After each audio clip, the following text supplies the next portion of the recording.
No existen iglesias perfectas, pero sí iglesias saludables. Juntos lucharemos para que la IBB San Rafael sea una iglesia generosa y piadosa. Exactamente, mis hermanos. Y otro detalle que quería decirles es, si podemos poner nuestro teléfono en modo avión, está bien, usted podría poner en modo avión, en silencio, que no le distraiga, para que no lo pueda realizar. No, evitemos ir al baño también durante el mensaje, que a veces se distrae uno, pero también podemos distraer a alguien más. Comúnmente yo cuando estoy con el teléfono es porque estoy haciendo de DJ, para que sepa, ¿verdad?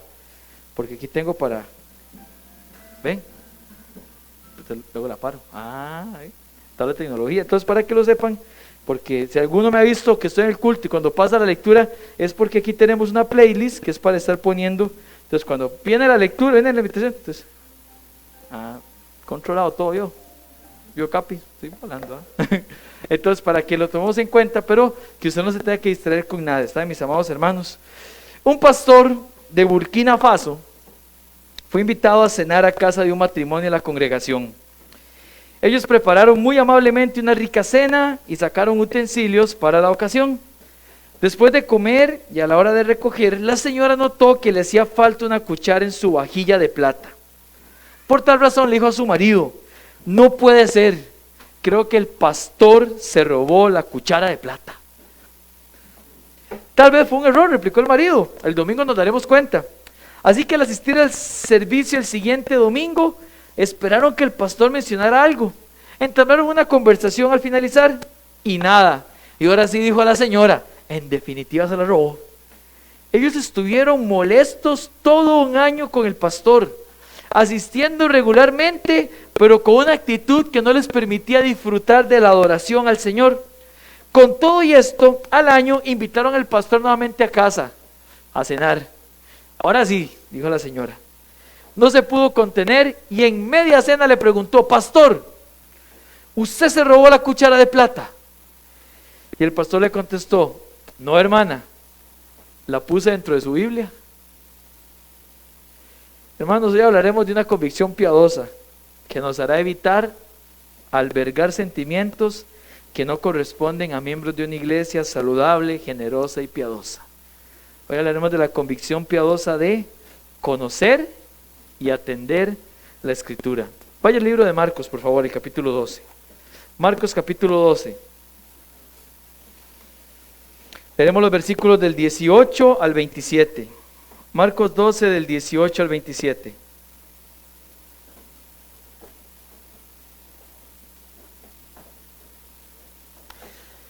Voy a leerlo yo, sígalo con su vista, por favor. Marcos 12, el 18 al 27 dice así: entonces vinieron a él los saduceos, que dicen que no hay resurrección, y le preguntaron diciendo: maestro, Moisés nos escribió que si el hermano de alguno muriera y dejara esposa, pero no dejare hijos, que su hermano se case con ella y levante descendencia a su hermano.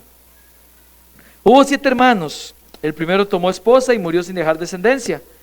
Y el segundo se casó con ella y murió, y tampoco dejó descendencia. Y el tercero de la misma manera.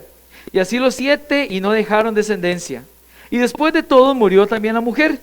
En la resurrección, pues, cuando resuciten, ¿de cuál de ellos será ella mujer? Ya que los 7 la tuvieron por mujer. Entonces respondiendo Jesús les dijo: ¿no erráis por esto? Porque ignoráis las Escrituras y el poder de Dios. Porque cuando resuciten de los muertos, ni se casarán ni se darán en casamiento, sino serán como los ángeles que están en los cielos. Pero respecto a que los muertos resucitan, ¿no habéis leído en el libro de Moisés cómo le habló Dios en la zarza diciendo: yo soy el Dios de Abraham, el Dios de Isaac, el Dios de Jacob? Dios no es Dios de muertos, sino Dios de vivos. Así que vosotros mucho erráis. Vamos a orar. Dios, gracias por darnos la oportunidad de estar aquí. Háblanos a través de tu palabra, Dios. Enséñanos, y ante todo que podamos tomar, Señor, decisiones que nos guíen a honrarte y a juntos ser una iglesia cada día más piadosa. Todo esto lo pedimos en el nombre de Jesús. Amén y amén. Pueden tomar su lugar, amados hermanos. Vamos a dar un poco de contexto, hermanos, para acordarnos dónde estamos. El domingo ocurrió la entrada triunfal. El entrada en que Jesús iba: Hosana, Hosana, el hijo de David.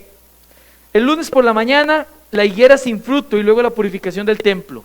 El martes por la mañana, la higuera ya está seca. Y Jesús les enseña la convicción piadosa de tener fe. Y con piadoso, lo he explicado unas cuantas ocasiones, nos referimos a aquella práctica que nos lleva a tener el carácter de Cristo.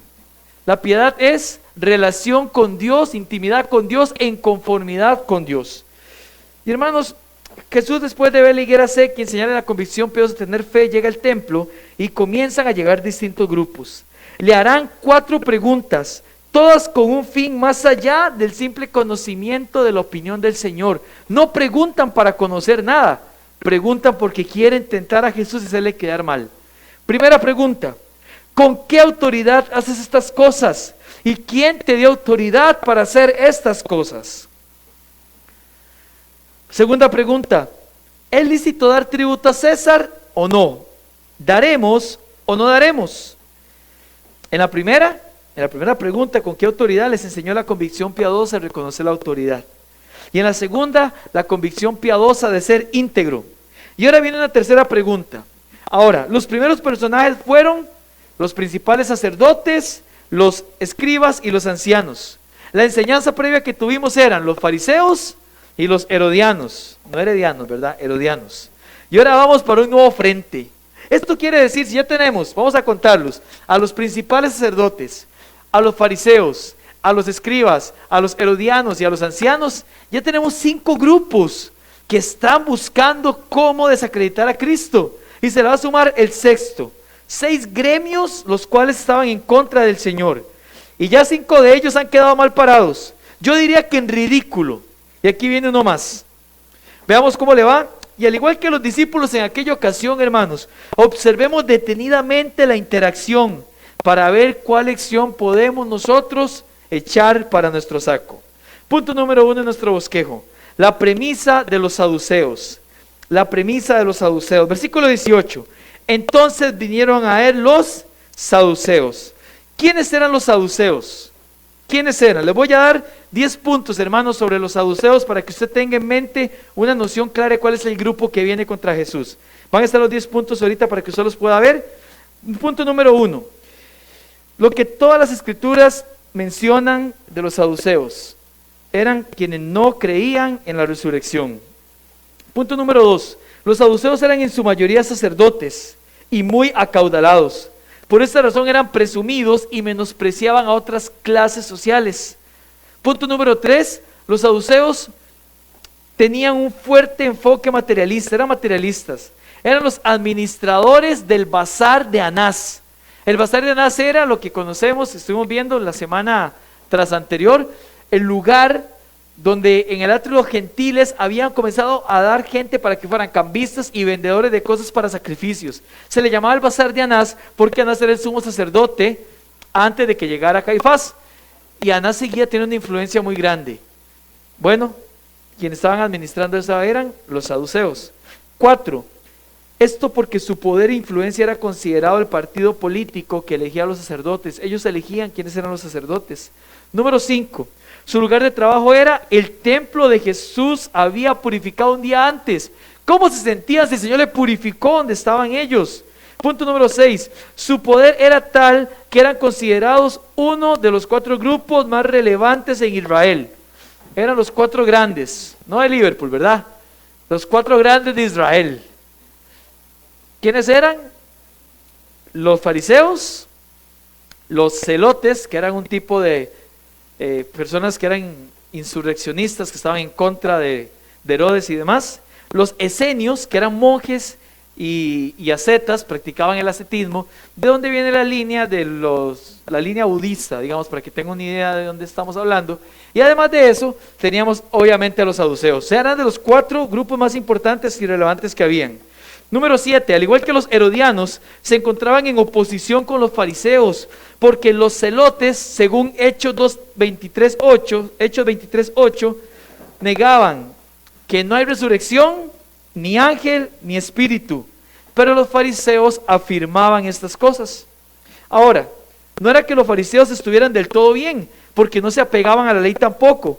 Por ejemplo, no es que usted diga, claro, los fariseos sí creen en la resurrección, sí, pero los fariseos creían que las personas cuando resucitaban resucitarían con los mismos defectos, características y relaciones que tenían antes de su muerte. Y otros creían que todos los judíos resucitarían en Israel. O sea, un fariseo decía, así como muere, así resucita, con todos los problemas.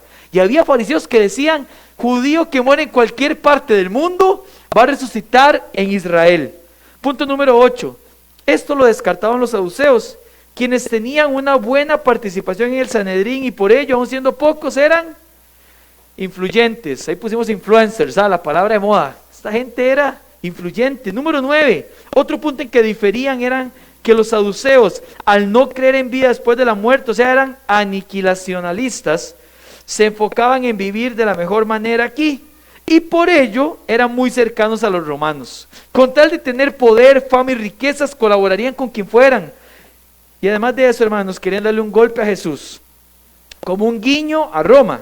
Al mismo tiempo, muy seguramente, para molestar a los fariseos. Ellos decían, los fariseos se oponen a nosotros. Vamos a mostrarles cómo ellos hicieron el ridículo cuando preguntaron. Nosotros sí sabemos qué preguntarle a Jesús.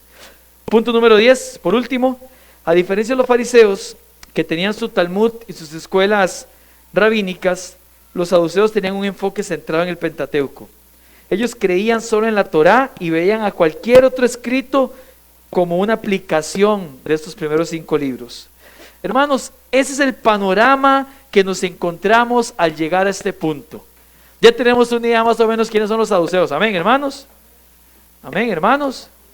Hermanos, relájense. Relájense. Yo lo siento muy tensos.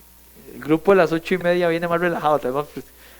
Si la marea alcalina no se preocupe, ¿verdad? Está bien. No está mal reírse de vez en cuando. Ven, no se ríen. Hermanos, versículo 19, ¿está bien? Entonces vinieron a él los saduceos que dicen que no hay resurrección y le preguntaron diciendo, maestro, Moisés nos escribió, y vea lo que hacen, le dicen maestro. La palabra que usan ahí en el original es rabí, era la máxima distinción para un maestro, era maestro de maestros. Y le dicen, maestro, Moisés nos dijo, o sea, están apelando a que Jesús sabía quién era Moisés. Esa es la línea en que ellos están manejando todo. Casi que se lo dicen en tono irónico al Señor. Es como decirle, usted sabe de quién estamos hablando. Ellos citan a Moisés porque su fin era quedar como personas que conocían la Escritura. Ahora, ¿qué es lo que dicen ellos? 19. Moisés nos escribió que si el hermano de alguno muriere y dejare esposa, pero no dejare hijos, que su hermano se case con ella y levante descendencia a su hermano. Hubo 7 hermanos. El primero tomó esposa y murió sin dejar descendencia, y el segundo se casó con ella y murió y tampoco dejó descendencia, y el tercero de la misma manera, y así los 7 y no dejaron descendencia, y después de todos murió también la mujer. Hermanos, esta práctica de que si se moría el esposo y no tenían hijos, el hermano del esposo asumiera, es una práctica que está en la ley, está en Deuteronomio 25:5. Y se le conocía como matrimonio levirato.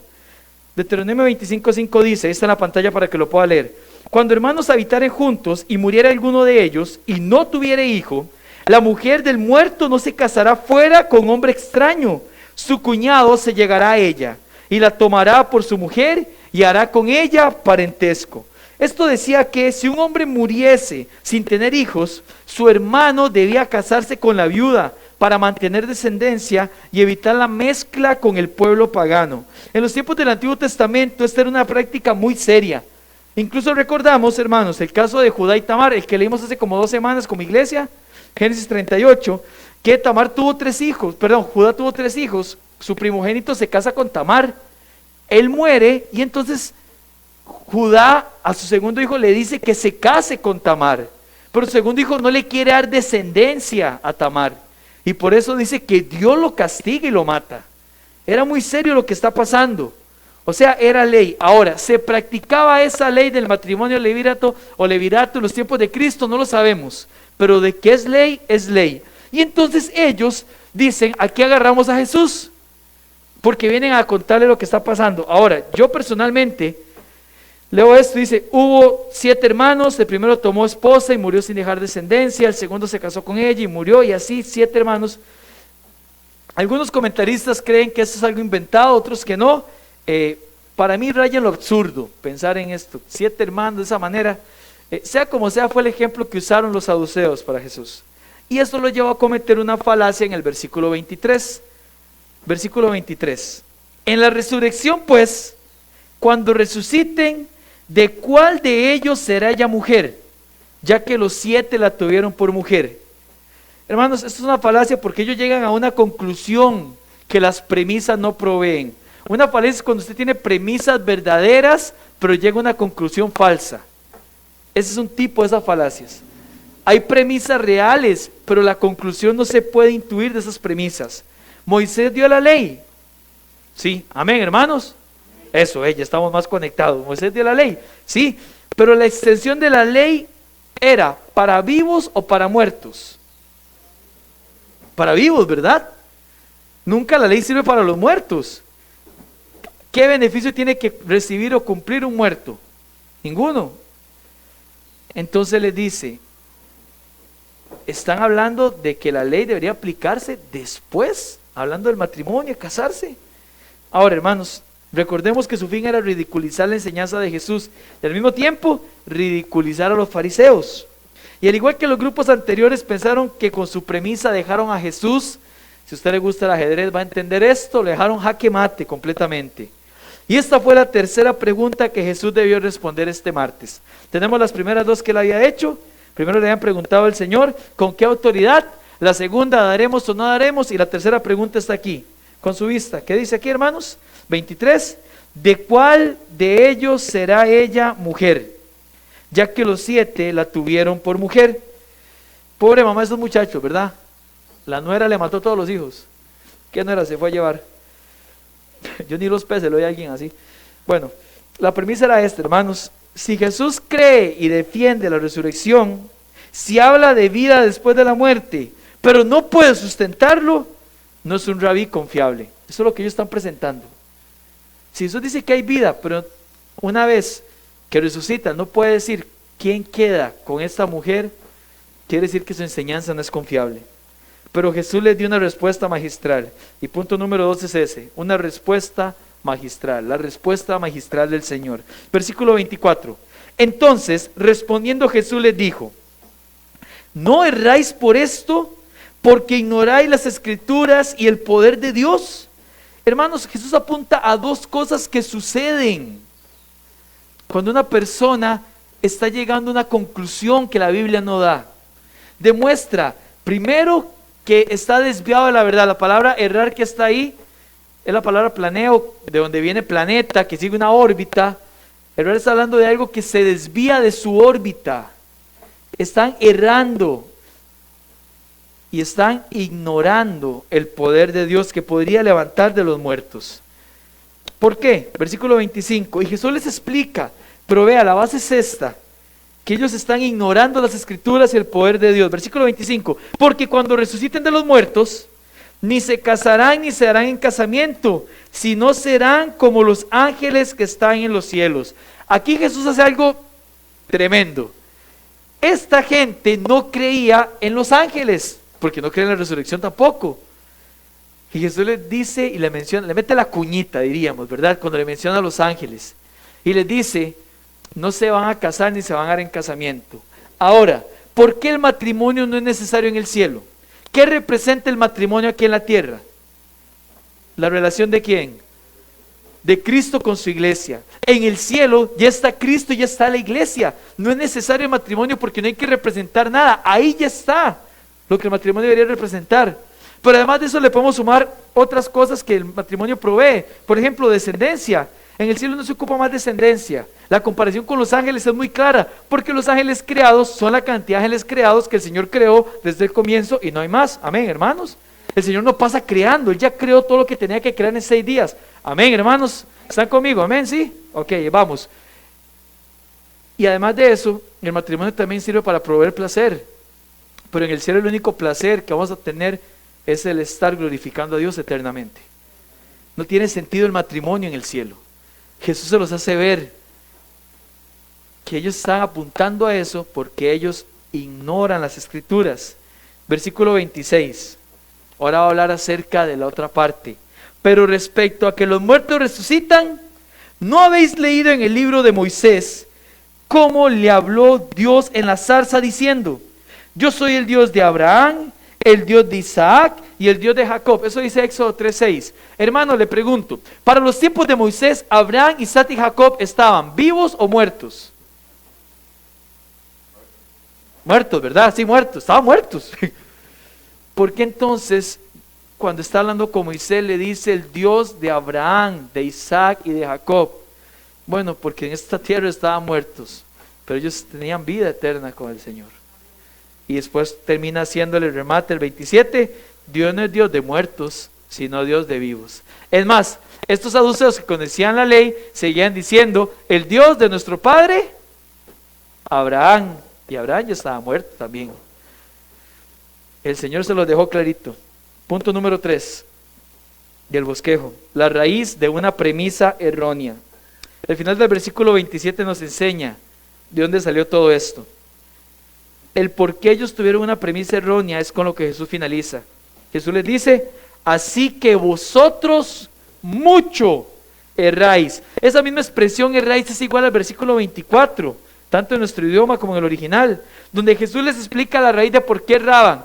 ¿Por qué ellos erraban según el versículo 24? Porque ignoraban las Escrituras y el poder de Dios. Entonces, al igual que sus predecesores, que los principales sacerdotes, los escribas, los ancianos, los fariseos, los herodianos, los saduceos salieron avergonzados. Quedó claro quiénes eran realmente los ignorantes. Jesús significativamente les hizo ver que claro que había una resurrección basado en el poder de Dios, el mismo que le levantaría a él de los muertos, como explica Efesios 1:20. Hermano, la principal tesis del gremio saduceo quedaba debilitada por aquella piedra angular que también ellos habían desechado. Jesús les había dicho recientemente al primer grupo que lo visitó, el que caiga sobre esta piedra será quebrantado, y aquel sobre quien ella caiga quedará desmenuzado. Mateo 21:44. Yo creo que aquí aplicaba para la falsa enseñanza también de los saduceos. Los desmenuzó el Señor. ¿Cambiaron los saduceos? Era un grupo pequeño, ¿cambiaron? No, no cambiaron. Cuando llegamos unos años después, vemos a Pablo contrarrestando esta enseñanza en 1 Corintios 15:12. Pareciera que el pensamiento no solo se mantenía, sino que se había infiltrado en la iglesia corintia, y Pablo lo confronta. 1 Corintios 15:12 dice, ¿cómo dicen algunos entre vosotros que no hay resurrección de muertos? O sea, el pensamiento del Sanedrín ya estaba metido en la iglesia de Corinto. Y Pablo desarrolla el argumento, todo el capítulo 15, para cerrar con el versículo 58, este capítulo, que es súper conocido, pero no siempre entendemos el contexto del versículo. 1 Corintios 15:58, tal vez se lo sepa en memoria, ahí está en la pantalla. Así que, hermanos míos amados, estad firmes y constantes, creciendo en la obra del Señor siempre, sabiendo que vuestro trabajo en el Señor no es en vano.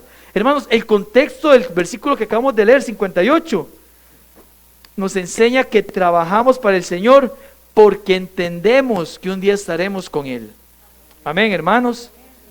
A veces lo agarramos de versículo para todo, ¿verdad? Trabajamos y crecemos constantemente sabiendo que un día estaremos con Él, y de la misma manera todos aquellos que llegan a conocer del Señor. Eso es lo que hace la Escritura. Mostrar el poder de Dios. Y así entramos a la aplicación de nuestro pasaje. ¿Qué aprendemos nosotros, hermanos? Aquí estamos como los discípulos, desde el comienzo. Estamos viendo lo que está pasando para echar para nuestro saco. Buen tico lo dijo. Y aquí podemos ver la importancia de conocer las Escrituras. Hermanos, yo creo que en este pasaje vemos la convicción piadosa de conocer las Escrituras y de atender las Escrituras. ¿Saben? En la actualidad el pueblo de Dios es engañado por los falsos maestros. No, son engañados por su falta de convicción de meditar en la Escritura. No hay forma que insistamos tanto en esto. Hermanos, por amor a Dios, por la misericordia de Dios, presente su cuerpo en un sacrificio vivo, santo y agradable a Dios cada día. No piense que hay un momento en su vida en que ya no necesita de la palabra. Todos ocupamos alimento espiritual, amén, hermanos. Y quiero decirle algo, el alimento sin nutrientes es tan malo como la falta de alimento. Yo he escuchado gente que dice, por lo menos va a una iglesia. Sí, a tragar veneno a lo mejor. El alimento sin nutrientes es tan malo como la falta de alimento.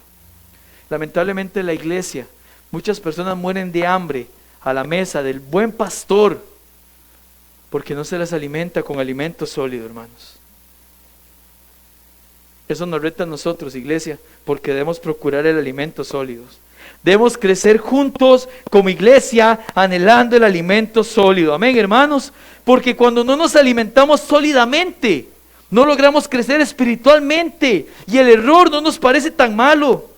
Por eso los corintios, como leímos en el capítulo 15, toleraban enseñanzas falsas como la de los saduceos, porque no se alimentaban bien, no habían madurado en la fe. Acompáñame a 1 Corintios 3 para que usted note esto. En 1 Corintios 3, Pablo hablando de esta iglesia, ve lo que le dice. 1 Corintios 3 del 1 al 3. De manera que yo, hermanos, no pude hablaros como espirituales, sino como a carnales, como a niños en Cristo. Os di a beber leche y no carne y no vianda, porque aún no erais capaces, ni sois capaces todavía. Porque aún sois carnales, pues habiendo entre vosotros celos, contiendas y disensiones, no sois carnales y andáis como hombres. Hermanos, cuando hay celos, cuando hay pleitos, cuando hay favoritismos, es porque no hay madurez espiritual. 1 Corintios 3 nos enseña cuáles son algunas muestras que reflejan nuestra nutrición espiritual. Y mis amados, no estamos hablando de conocimiento. Hablamos de conocimiento que nos lleva a atender la Escritura. Le pregunto, ¿qué muestras hay en tu vida que reflejen que ocupas conocer y atender más la Escritura? Hermano, yo quiero volver a retomar lo que dije ahora. Cuando yo doy ejemplos no es porque piense en nadie en específico, hermanos. Cuando me ha tocado exponer algún tema, y no solo en temas, en reuniones o así, y se me viene a la mente alguien, yo he buscado personas con anterioridad para decirle, hermano, hermana, voy a hablar de este tema. No lo estoy haciendo por usted. No estoy lanzándole una piedra. Y no es que tampoco hay una consejería el viernes, el sábado y el domingo para este, qué bárbaro, ¿verdad? Por dos cosas. Primero, porque procuro que el Señor acomode mi tiempo para miércoles o jueves estar listo el mensaje del fin de semana. Pero segundo, porque no es correcto, hermanos. Así que si yo doy ejemplos, no menciono nada de esto por usted. A lo mejor es para usted, pero no por usted. ¿Entiende la diferencia? Si el Espíritu Santo guía a mencionarlo y eso le hizo usted pensar, entonces ore a Dios que pueda trabajar eso en su vida. Y si Él trabaja eso a través de conocer y atender la Escritura, la próxima vez que se exponga el tema no le va a golpear igual. Y usted va a decir, gracias Dios, porque ya he crecido en esa área y he atendido la palabra. Por ejemplo, hermanos, hace un par de semanas se me acerca un hermano y me dice, pastor, llegué temprano. Y eso me bendijo. Cada vez que me toca hablar de llegar temprano, a lo mejor ese hermano siente que es para él.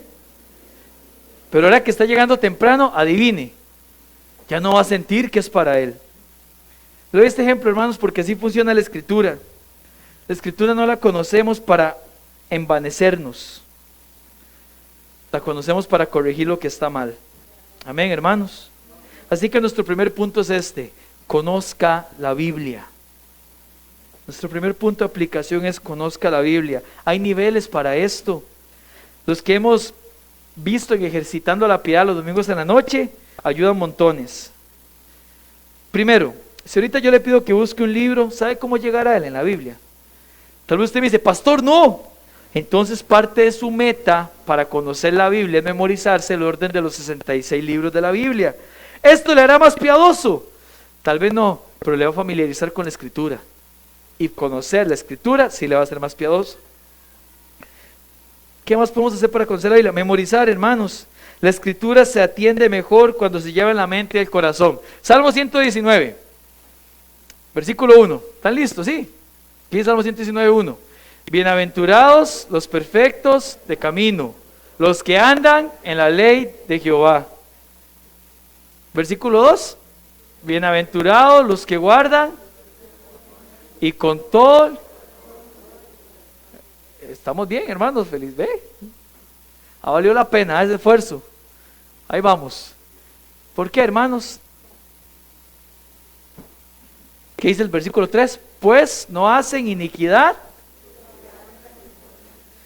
Usted memoriza eso y usted va a hacer alguna situación y usted se acuerda, yo no puedo hacer iniquidad, yo ando en los caminos del Señor. Ojalá usted siempre pueda andar una Biblia en su carro, en su cartera, donde quiera que ande, en su bolso.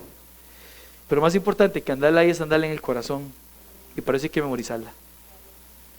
Conozca la Biblia y atienda la Biblia. Creo que hay un versículo en el Salmo 119 que habla acerca de atender la Biblia, ¿verdad? ¿Saben cuál es? Ahora sí que busca el Salmo 119, es que está más adelante, a lo mejor por eso. Vale chance para que piensen eso. Es el Salmo 119, 6. Entonces no sería yo avergonzado cuando atendiere a tus justos juicios, o sea, la palabra de Dios. Mis hermanos, lea y medite. No solo memorice, lea y medite. Yo ya hago un devocional, propóngase hacer 2. Ya hago 2, propóngase hacer 3. ¿Quién dice que la medida estándar es solo un devocional al día o un capítulo? Cuando usted anhela conocer la Escritura y atender a ella, no hay límite para esto. Siguiente, conozca al Señor, hermanos. El 31 de diciembre nos pusimos una meta piadosa. Le pregunto, ¿cómo le va con su meta piadosa? ¿Cuál fue su propuesta ese 31 de diciembre? ¿Cuál es la meta para este año? Y usted dice, no sé, no me acuerdo. Bueno, hermanos, póngase una entonces ahorita. Hoy tenemos una meta todos juntos de memorizar el Salmo 119. Por lo menos los primeros 32 versículos. Ahí vamos, hermanos. La competencia individual es que cada uno le va dando a los líderes de cada una de las familias y a ver quién llega más. Tenemos buen premio. Y los jóvenes se los duplicaron. Por ahí escuché eso. Eso me motivó a ofrecer un viaje a Cancún, algo así. Los líderes de jóvenes quedaron embarcados. Vea Beto y Kiki, ¿qué hacemos? Dice.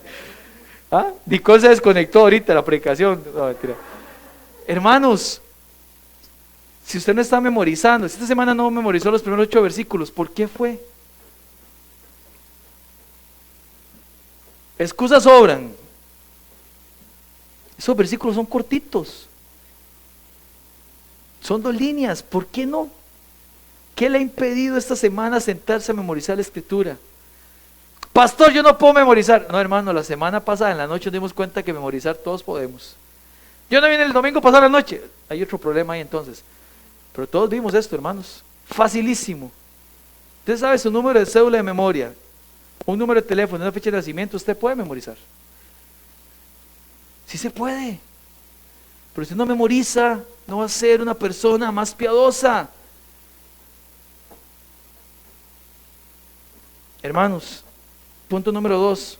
Aproveche las situaciones como diagnósticos de conocimiento bíblico. 31 de diciembre en este lugar dijimos esto. No sabemos por dónde nos va a llevar el 2021, pero sí sabemos que la benéfica soberanía de Dios será nuestra guía. Amén, hermanos. No hablamos solo de soberanía, de benéfica soberanía, porque la soberanía de Dios siempre es buena. Tal vez en esos primeros 45 días que llevamos hasta hoy, usted dice, ha estado normal, mi comienzo de año sigue estando igual que el 31, o tal vez usted ha pasado cosas que no esperaba. Sea como sea, porque cada uno tiene una historia que contar, cada situación debe ser un diagnóstico de cómo está nuestro conocimiento bíblico y cómo estamos atendiendo a la Escritura. Hermanos, hay situaciones que nos hacen reflexionar sobre cuánto ocupamos confiar más en Dios. Cuando hay una situación, pregúntese, Dios, ¿qué me querés mostrar con esto? Otras situaciones nos muestran en cuánto necesitamos dejar a una persona, a un grupo de personas que nos llevaron a una situación que no glorificaba a Dios. Tal vez una situación me mostró mi necesidad de conocer el Evangelio para darle a otra persona guía sobre cómo conocer al Señor. Si alguien le dice, yo ocupo a Dios, y usted dice, yo no sé cómo hablar para que alguien llegue a conocer y reconozca a Cristo como Señor. Eso fue un diagnóstico espiritual de que usted ocupa conocer más en esa área de la Escritura. Pienso ahorita en una situación, en estos 45 días, donde su orgullo salió a relucir. ¿Para qué 45? En la última semana, somos muy orgullosos, ¿verdad? Usted ya tiene un diagnóstico. Ahora, vaya a la palabra y busque cómo debe ser su comportamiento con base en la Biblia. Y de paso memorizamos Romanos 12:3. Nos sabemos Romanos 12:1 y 2, una gran mayoría. Así que, hermanos, os ruego por la misericordia de Dios que presentéis vuestros cuerpos en sacrificio vivo, santos y agradable a Dios, que es nuestro culto racional. No os conforméis a este siglo, sino que transformaos por medio de la renovación de vuestro entendimiento, para que entendáis cuál es la voluntad de Dios, agradable y perfecta. Pero no llegamos al versículo 3. ¿Sabe qué dice Romanos 12:3? Ninguno tenga más alto concepto de sí mismo que el que debe tener. Cuando hay una situación que saca mi orgullo, debo ir a la palabra. Eso es darle vuelta a una situación complicada y sacarle provecho espiritual. Y déjeme decir algo, toda situación en su vida puede enseñarle a ser mejor cristiano. ¿Están conmigo, hermanos? Amén. Toda. Por más trágica que sea o por más sencilla, si yo resuelvo esto, toda debería pasar por el filtro de que es un diagnóstico espiritual de cuánto conozco la Biblia y de cuánto atiendo a la palabra. Porque eso no cede un pecado. Usted dice, qué cabezón yo sé cómo hacer y cómo reaccionar esto. Bueno, es que no son solamente los oidores de la palabra, sino los hacedores, dice Santiago 1. Tercer punto, hermanos. Antes de llegar al tercer punto, si una vez que somos expuestos a una situación, no buscamos conocer más la Biblia, no buscamos dejar de ignorar la Escritura, somos como los saduceos, y Dios nos libre de eso. Punto número 3, atienda su Biblia. Hermanos, atendamos la Biblia. Otra vez, Salmo 119:6. Entonces no sería yo avergonzado cuando atendiese todos tus mandamientos. Quiere dejar de ser avergonzado. Atienda la Biblia. Dice, pastor, pero se burlarán mis compañeros de mí si comienzo a vivir bíblicamente. ¿Cómo me dice usted que no seré avergonzado? Hermano, recuerde esto. La incompatibilidad con el mundo nunca es vergüenza. Es una virtud bíblicamente. La Biblia siempre lo pone como virtud, nunca como una vergüenza. Cuando hablamos de estar avergonzados, nos referimos a estar avergonzados delante de Dios, porque no sabemos su voluntad, porque actuamos indebidamente, porque nuestra vida no refleja haber sido pulida por el Señor. Esa es la vergüenza de la que somos libertados si atendemos los juicios de Dios, justos juicios, su palabra. ¿Sabe cuál debería ser nuestra petición? Deberíamos de pedir al Señor cada día, Señor, vivifícame con tu palabra. Santifícame, Señor. No quiero seguir siendo avergonzado por mi pecado, por mi flojera espiritual, por mi queja, por mi preocupación, por mi falta de confianza en usted, por mi carácter, por mi pereza, por mi inmoralidad, por mi mala mayordomía, por mi necedad, por todo aquello que no refleja que le conozco a usted y que más bien muestra mi falta de estar cerca suyo. ¿Es fácil reconocer esto? No. ¿Es necesario? Sí. Debemos atender la Escritura. Ese es nuestro privilegio, pero esa es nuestra responsabilidad. Si la iglesia bíblica bautista en San Rafael, la iglesia local y visible que el Señor ha colocado en este lugar, del cual usted es parte, cada miembro, si la iglesia atiende la Escritura, cada miembro estará luchando correctamente para que seamos una iglesia piadosa. Hermanos, su vida espiritual influye en este colectivo, sí o sí. La unidad del cuerpo de Cristo depende de la calidad de cada uno de sus miembros. Si usted es miembro de la iglesia, siga jugándosela. Pero si usted ya es miembro de la iglesia, no, así no jugamos aquí. Hoy vamos a tener 7 personas nuevas añadiendo su membresía. Bueno, si pasan el examen de membresía, no, mentira. Ya lo hicieron la mayoría. Estoy orando por el hermano Manuel Cigarán, padre. Hermanos, esos 7 hermanos que van a pasar aquí, hablamos claramente.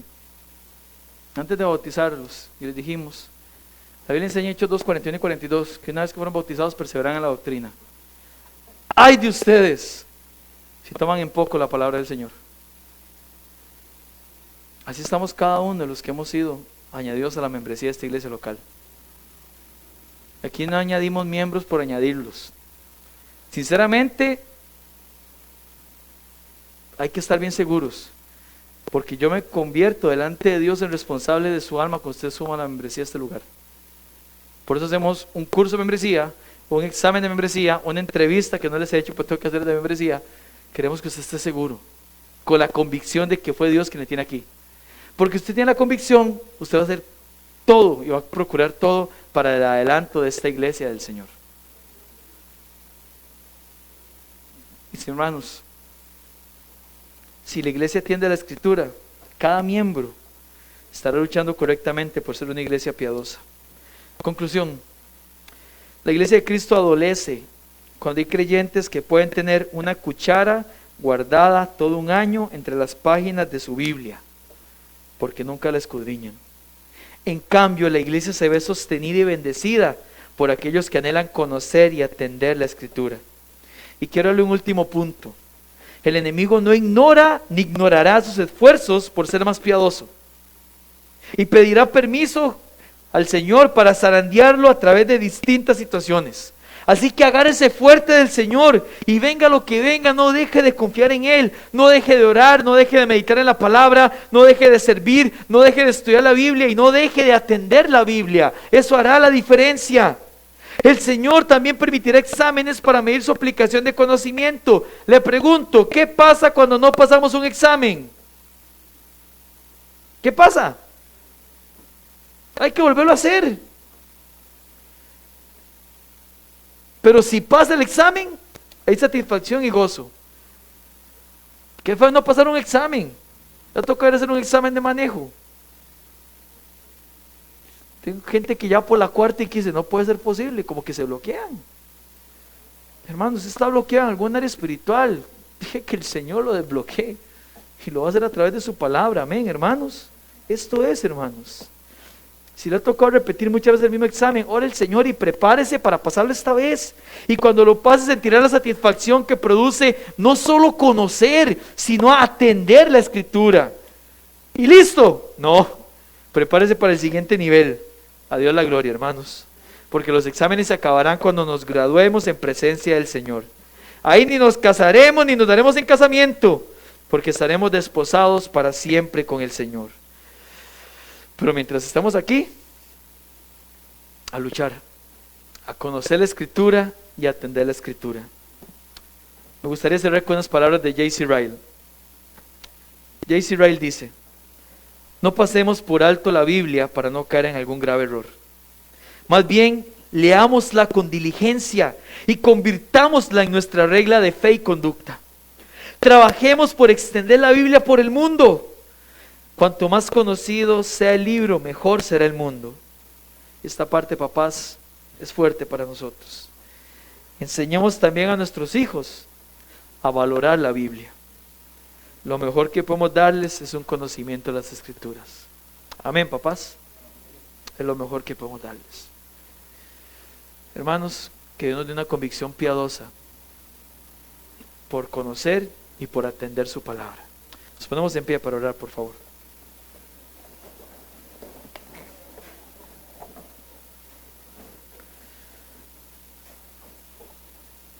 Con su cabeza inclinada, sus ojos cerrados. Esto no tiene nada de místico, simplemente es para que se concentre, ¿verdad? Piensa en lo que ha escuchado ahorita. ¿Cómo está su conocimiento? Pero ¿cómo está su aplicación, mejor dicho, la palabra de Dios? Siempre me gusta hacer esta pregunta. Usted puede conocer mucho de Biblia, pero no la puede interpretar ni atender correctamente, a menos que lo haga como Dios lo ha establecido, que es a través de su autor, el Espíritu Santo. Y la única manera de hacerlo es teniendo al Espíritu Santo como Señor y Salvador. Quisiera preguntar, ¿hay alguna persona aquí que dice, pastor, yo no tengo a Jesucristo como Señor y Salvador de mi vida? Porque si es así, joven, señorita, dama, caballero, usted nunca va a poder atender la Escritura, porque ocupa el Espíritu Santo de Dios. Así que mi pregunta es, ¿habrá alguna persona aquí que levanta su mano y que dice, pastor, me gustaría ser aconsejado? Yo necesito entregarme a Jesús. Yo no estoy seguro en mi salvación y yo quiero arreglar eso con Dios. ¿Habrá alguna persona así?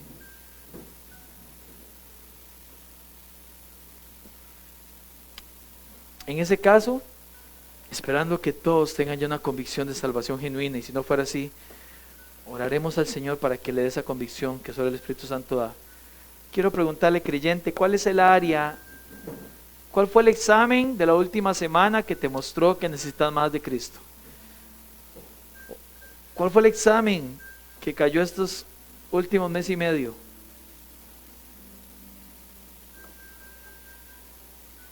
A veces tiene que ver con pecado.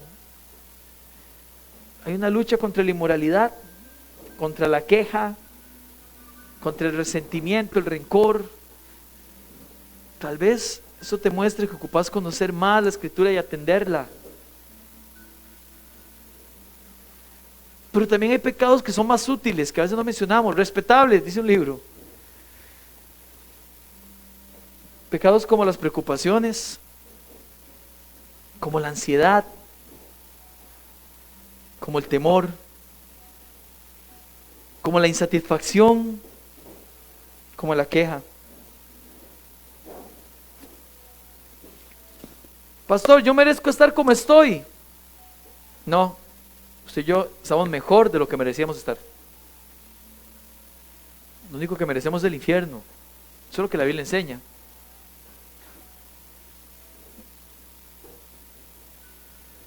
Pero aún si usted está en una situación complicada, yo entiendo a qué se refiere con eso. Usted no puede controlar la situación, pero sí puede controlar la manera en que la asimila y cómo permite que eso sea un examen de Dios para pulir su vida. Y eso ya es cada uno. Si hubiese alguna persona en línea en la transmisión que ocupa de Jesucristo, por favor, no importa cuándo usted vea este video, escríbanos, mande un inbox por ahí. La hermana Nicole o la hermana Alejandra van a dejar mi número de teléfono. Llamen, por favor. Queremos realmente conversar con usted. Vamos a orar, hermanos. Le voy a dar un tiempo para que usted hable con el Señor. El Señor sabe qué es lo que este momento usted está pensando, que sabe que está afectando y que demuestra que usted está necesitado de conocer la Escritura y atenderla. Él lo sabe, Él está ahí, usted es creyente, Él está con usted. Hable con Él, ahí en su corazón. Si tiene que pedirle perdón, pídale perdón. Y yo ahorita oro de manera general para cerrar.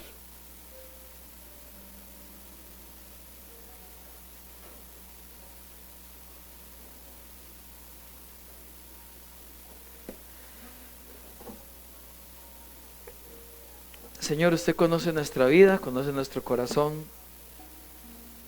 Aún no está la palabra en nuestra boca y ya tú, oh Señor, la sabes todo, dice el Salmo 139.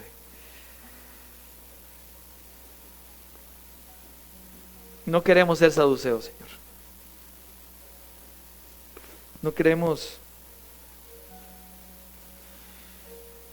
pensar que ya conocemos lo que hay que conocer. O peor aún, conocer y no atender la Escritura.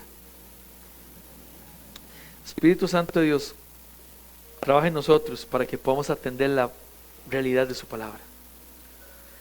Oh Dios Altísimo, bota nuestro orgullo y confronta nuestro corazón contra aquel pecado que nos está mostrando que no estamos bien. Que genuinamente nos acerquemos buscando tu rostro, Dios, escudriñando su palabra, memorizándola, guardándola en el corazón. Señor, que esta sea una iglesia donde prevalezca tu consejo, Dios. No nos referimos a la parte de la liturgia, del culto, no. Nos referimos a cada miembro, Dios, donde prevalezca, Dios, un corazón contrito y humillado delante suyo para hacer su voluntad. Gracias por ser bueno, Dios. Gracias por amarnos. Y gracias, Dios, por escucharnos en este momento. Sé exaltado y glorificado en todo. Por Jesús oramos. Amén y amén.